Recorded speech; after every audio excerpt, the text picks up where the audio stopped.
मोदी जी, अब लगभग आखिरी दौर आ गया है चुनाव का। क्या जो आपने लक्ष्य तय किया था 400 पार का, आपको लगता है कि वो पार हो रहा है? क्योंकि विपक्ष तो कन्विंस्ड है कि ऐसा नहीं हो रहा है। वो कह रहे हैं कि 220 240 होगा। आखिरी दौर शब्द प्रयोग किया आपने। मुझे उसमें बहुत सी चीज़ें नज़र आ रही है। एक, हमारा एक नया दौर शुरू होगा, उसका उसके अंदर संकेत है। दूसरा, जो लोग बड़े सपने देख करके बड़े वादे कर रहे थे, उनके लिए भी आखिरी दौर है। तो चुनाव का आखिरी दौर ऐसा ऐसा इतना नहीं, उनकी स्थितियों का भी आखिरी दौर है।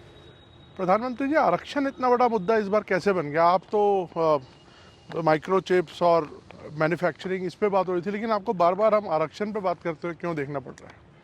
मुझे नहीं करना पड़ रहा है, मुझे सचेत करना है मेरे एससी, एसटी, ओबीसी और अति पिछड़े भाई बहनों को, क्योंकि इनको अंधेरे में रख करके ये लोग लूट चला रहे हैं।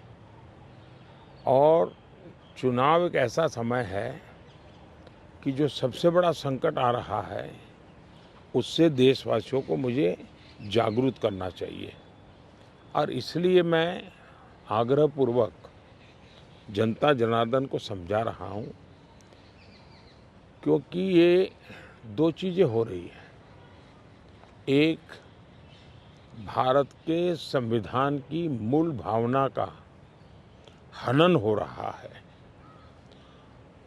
संविधान की मर्यादाओं को तार तार कर दिया जा रहा है, और वो भी अपनी वोट बैंक की राजनीति के लिए। अब मुझे याद है, मैंने हाउस में कभी कांग्रेस के नेताओं को सुना तो वो ये कहते थे कि पीएसयू का प्राइवेटाइजेशन कर रहे हैं आप, तो आप आरक्षण मिटा देना चाहते हैं। अब रियलिटी तो है नहीं, गप्पाजी कर रहे थे। लेकिन मेरे सामने आया कि जो लोग इतने बड़े दलितों के हितैषी अपने आप को कहते हैं, आदिवासियों के हितैषी कहते हैं, वे हकीकत में उनके घोर दुश्मन हैं। इन्होंने रातों रात एजुकेशनल इंस्टीट्यूशंस को माइनॉरिटी इंस्टीट्यूशंस बना दिया।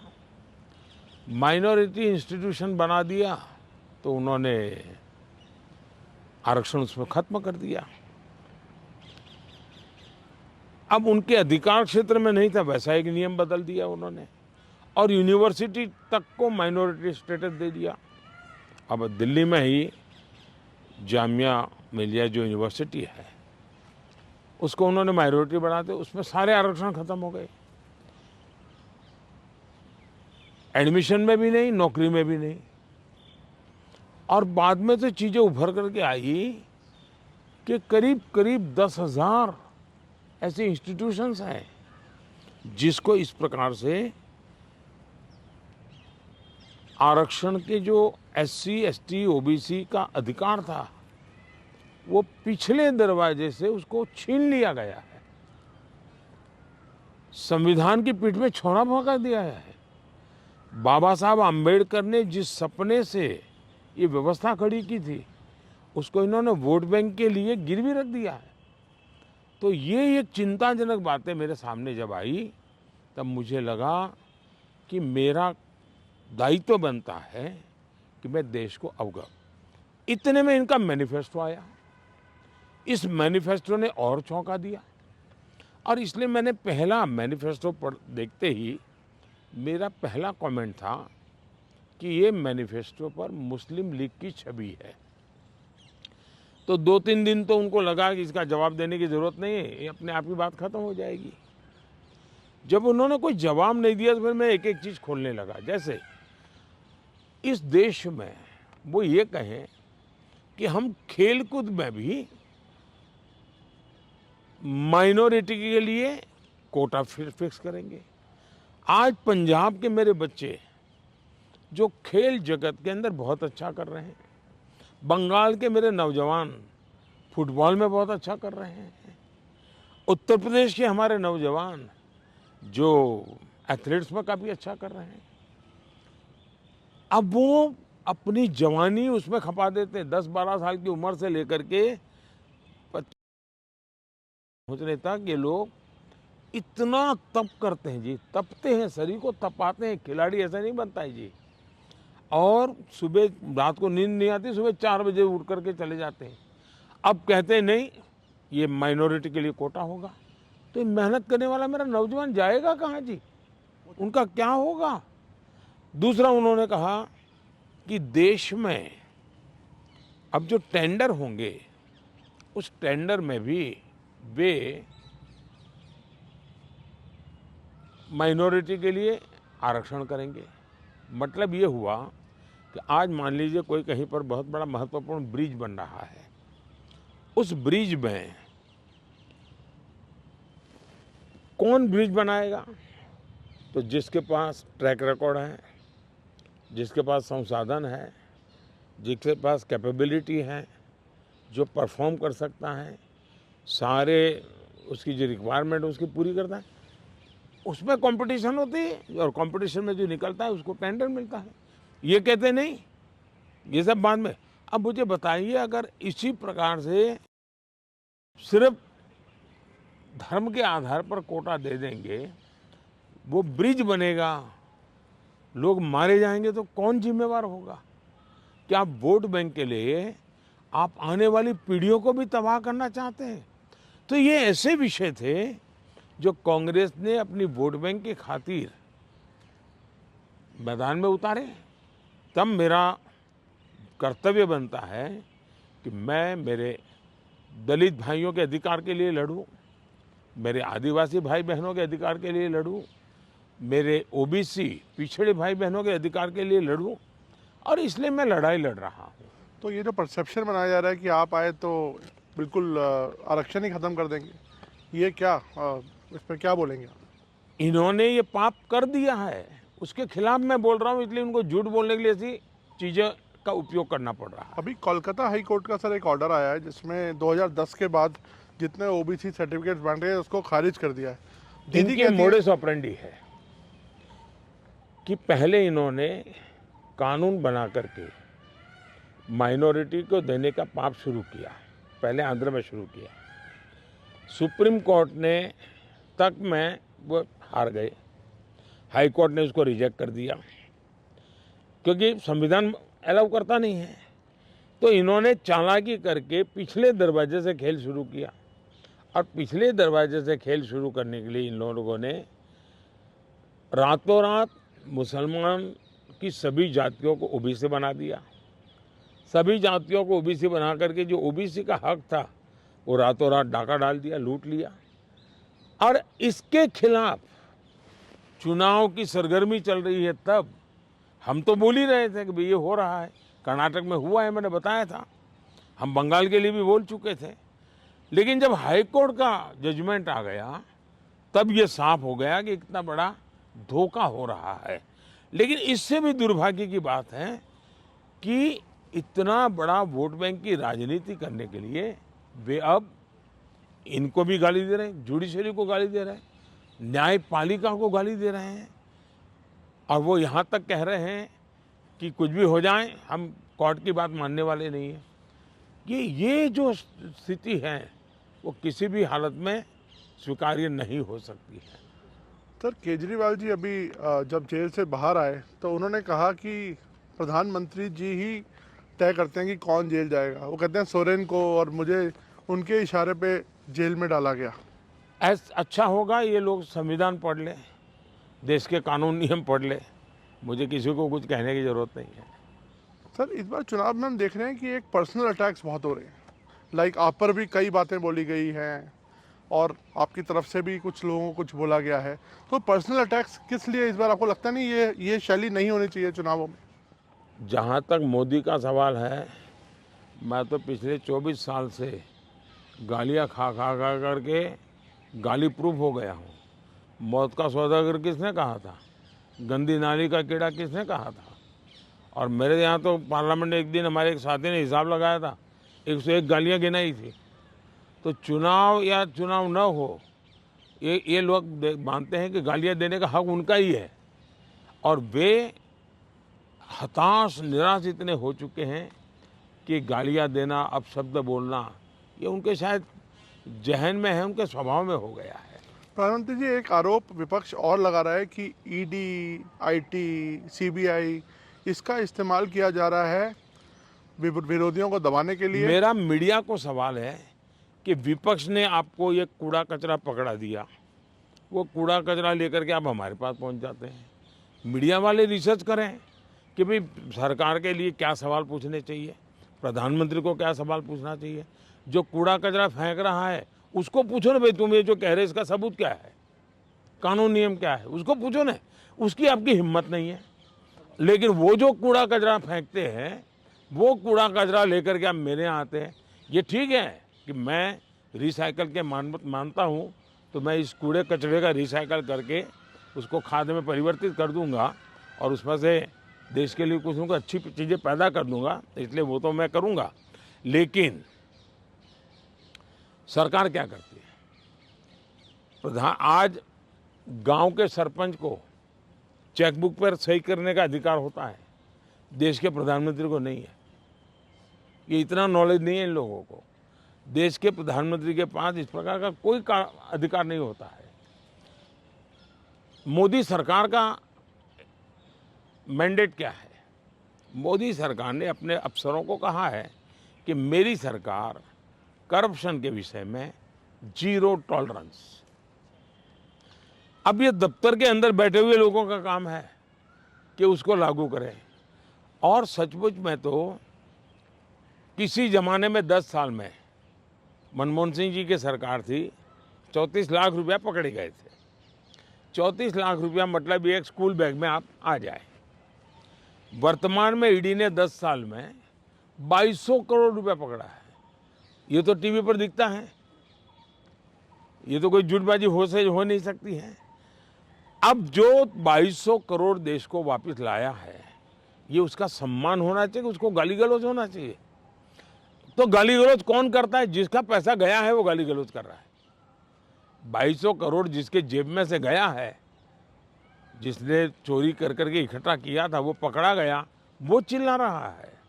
इसका मतलब ये जो चोर पकड़े जा रहे हैं, इसमें जिसकी भागीदारी होगी वो चिल्लाएगा। मुझे थोड़े से अलग मुद्दे पर आते हैं। कश्मीर में हम इस बार देख रहे हैं रिकॉर्ड वोटिंग हो रही है। ऐसे ऐसे इलाकों में रिकॉर्ड तोड़ वोटिंग हो रही है जहां पर ऐसा सोचा नहीं जा सकता था। इस पर आपका क्या आंकलन है, आप कैसे देखते हैं? पहले तो मैं चाहूँगा कि कश्मीर की जो स्थिति बदली है उसके संदर्भ में सबसे तो पहले मैं मेरे देश के न्याय तंत्र को प्रार्थना करना चाहता हूँ कि अगर सरकार किसी काम को करने के लिए, उसका एक डिजाइन होती है, उसकी एक स्ट्रेटेजी होती है। ऐसी समस्याओं के समाधान के लिए उस स्ट्रेटेजी के तहत काम करना होता था। अब उसके लिए कभी मुझे इंटरनेट बंद करना पड़ा, कोई एनजीओ कोर्ट चला गया और वो बड़ा कोर्ट के अंदर बड़ा इशू बन गया। आज समझिए कि भले मैंने कुछ समय के लिए इंटरनेट बंद किया था, लेकिन आज बड़े गर्व के साथ वहाँ के बच्चे कहते हैं कि 5 साल से इंटरनेट बंद नहीं हुआ है, 5 साल से हमें सब सुविधाएं मिल रही है। कुछ दिन तकलीफ हुई, लेकिन अच्छे काम के लिए हुई थी। अब वो अदालत के अंदर जब विवादों में चढ़ जाता है, तब चीज़ें गड़बड़ा जाती है। तो ऐसे जो एनजीओ हैं जिन्होंने अदालतों के भरोसे लड़ाई लड़ना शुरू किया है, एक तो देश को उनसे बचाना बहुत ज़रूरी है। दूसरा, वहाँ का सामान्य मानवी जब मतदान करता है ना, तब वो सिर्फ किसी को जिताता ऐसा नहीं है जी। मतदान करता है मतलब भारत के संविधान को गले लगाता है। मतदान करता है तब भारत की सरकार बनाने में वो गर्व के साथ भागीदारी करता है।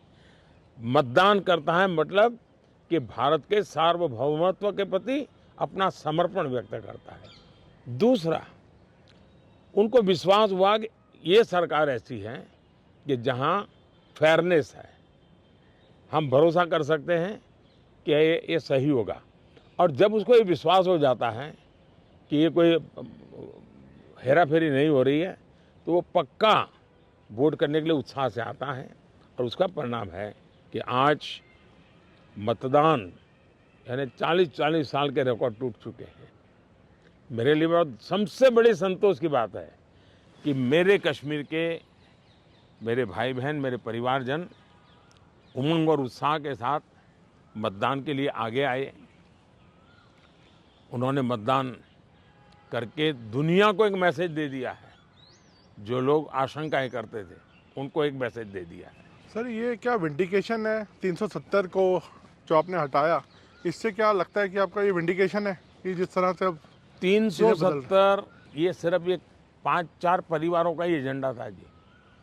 ये न कश्मीर की जनता का एजेंडा था, न देश के लोगों का एजेंडा था। ये अपने फायदे के लिए ये 370 की ऐसी एक दीवार बना के बैठे थे ताकि कोई झोंक न पाए। और कहते थे 370 हटेगी तो आग लग जाएगी, वो कहते थे 370 हटेगी तो कश्मीर चला जाएगा। आज ये सत्य हो गया कि 370 हटने के बाद ज़्यादा एकता की अनुभूति हो रही है, कश्मीर के लोगों का अपनापन ज़्यादा बढ़ रहा है। और इसलिए इसका सीधा परिणाम चुनावों में भी दिखाई देता है, टूरिज्म में दिखाई दे रहा है। G20 समिट वहाँ होती है, बड़े शान से कश्मीर ने उनका स्वागत किया पूरी दुनिया का। और इसलिए ये कैसे झूठी दीवारें खड़ी कर करके देश को टुकड़ों में देखा गया, इसका ये उदाहरण है और उसको मैंने ध्वस्त किया है। सर, वेल्थ क्रिएटर्स को लेके भी बातचीत, एक नैरेटिव आता है कि कभी राहुल गांधी जी बोलते हैं कि आप कुछ परिवार को आप बढ़ा रहे हैं, अभी आपने हाल में उनको बोला, तो क्या लगता है कि देश में जो वेल्थ क्रिएटर्स हैं उनको ही उन पर राजनीति होनी चाहिए? मैं फिर कहता हूँ, जो लोग ये कूड़ा कचरा फेंक रहे हैं उनको पूछो ये तुम कहाँ से लाए हो, उनसे बात करो भाई। आप उनसे तो कुछ पूछते नहीं हो। और इसलिए मैं समझता हूँ कि ये चर्चाएं उनके साथ करें तो ज़्यादा अच्छा होगा। सर, उड़ीसा में अभी चुनाव होने हैं अभी हाल में, उधर आपकी देखा जाए तो काफ़ी अच्छे संबंध थे नवीन पटनायक जी के साथ, उन्होंने कई मुद्दों पर आपको सपोर्ट किया। अब आप लोगों का अलायंस नहीं है और आपस में एक दूसरे से लड़ रहे हैं, किस तरह से आप देखते हैं? हिंदुस्तान के सभी राजनीतिक दलों के नेताओं के साथ हमारे संबंध अच्छे ही हैं और लोकतंत्र में हमारी दुश्मनी नहीं होती है, संबंध अच्छे होने ही चाहिए। अब सवाल ये है कि मैं मेरे संबंधों को संभालूं कि उड़ीसा के भाग्य की चिंता करूं। तब मैंने रास्ता चुना कि मैं उड़ीसा के उज्जवल भविष्य के लिए अपने आप को खपा दूंगा। उसके लिए मेरे संबंधों को मुझे अगर बलि चढ़ाना पड़ेगा तो मैं उड़ीसा की भलाई के लिए बलि चढ़ाऊंगा। और चुनाव के बाद मैं कन्विंस करूंगा हर एक को कि भाई मुझे किसी की दुश्मनी नहीं है, लेकिन 25 साल से उड़ीसा में प्रगति नहीं हो। और सबसे बड़ी चिंता ऐसी है कि कुछ एक ऐसी टोली है जिसने पूरे उड़ीसा की व्यवस्था को कब्जा कर लिया है। ऐसा लगता है पूरी व्यवस्था को बंधक बना दिया है। और जब इतना बंधक बना दिया है तो बहुत स्वाभाविक है कि उड़ीसा अगर उस बंधनों से बाहर आएगा तो उड़ीसा खिलेगा। उड़ीसा की अस्मिता का सवाल है। इतने प्राकृतिक संसाधन है उड़ीसा के पास, एक समृद्ध राज्य के गरीब लोग देख करके दुख होता है। हिंदुस्तान के समृद्ध राज्यों में उड़ीसा है, इतनी प्राकृतिक संपदा है, और हिंदुस्तान के गरीब लोगों के राज्य में भी उड़ीसा है। तो इसके लिए सरकार जिम्मेवार है और इसलिए उड़ीसा के लोगों का उनका हक मिलना चाहिए, उड़ीसा को उसकी अस्मिता मिलनी चाहिए। उड़ीसा का भाग्य बदलने वाला है, सरकार बदल रही है। मैंने कहा है कि उड़ीसा की वर्तमान सरकार की एक्सपायरी डेट 4 जून है और 10 जून को बीजेपी का मुख्यमंत्री उड़ीसा में शपथ लेगा। मोदी जी, बंगाल में भी ताबड़तोड़ एक टक्कर की लड़ाई चल रही है, आपके भी बहुत कैंपेनिंग वहाँ पे आपने की है और अभी आप शायद फिर जाने वाले हैं बंगाल। क्या लगता है आपके प्रोस्पेक्ट्स कैसे रहेंगे बंगाल में? एक तो मुझे लगता है कि एनआईए के जो फुट सोल्जर्स हैं, एक बार उनको वेरीफाई कर देना चाहिए कि वो कहाँ से रिपोर्टिंग आपको ये भेजते हैं। बंगाल के चुनाव में टीएमसी पार्टी अस्तित्व की लड़ाई लड़ रही है। आपने देखा होगा पिछले असेंबली के चुनाव में हम 3 थे, 3 में से बंगाल की जनता ने हमें 80 पर पहुंचा दिया। हमें लोकसभा के अंदर भारी बहुमत पिछले चुनाव में मिला था। इस बार पूरे हिंदुस्तान में द बेस्ट परफॉर्मिंग स्टेट कोई होगा तो पश्चिम बंगाल होने वाला है। भारतीय जनता पार्टी को सर्वाधिक सफलता पश्चिम बंगाल में मिल रही है और पश्चिम बंगाल का चुनाव एक तरफा है, जनता जनार्दन उसको लीड कर रही है और उसके कारण सरकार में बैठे हुए लोग, टीएमसी के लोग बौखलाए हुए हैं। लगातार हत्याएं हो रहे हैं, हमले हो रहे हैं, भाजपा कार्यकर्ताओं को चुनाव के पहले जेलों में बंद कर दिया जा रहा है। ये सारे जुल्मों के बावजूद भी मतदान भी जनता ज़्यादा कर रही है और वोट भी ज़्यादा हो रहा है। मोदी जी, आपके हिसाब से तो लगभग अब आपका तय है आना, और सबको लगता है ऐसा, ज़्यादातर लोग आपको प्रेडिक्ट कर रहे हैं कि आप वापस आ रहे हैं। तो मोदी 3.0 में ये देश क्या उम्मीदें रखे आपसे, क्या आपकी प्रायोरिटीज होंगी? विकसित भारत, 1 पॉइंट एजेंडा, विकसित भारत। चलिए, बहुत बहुत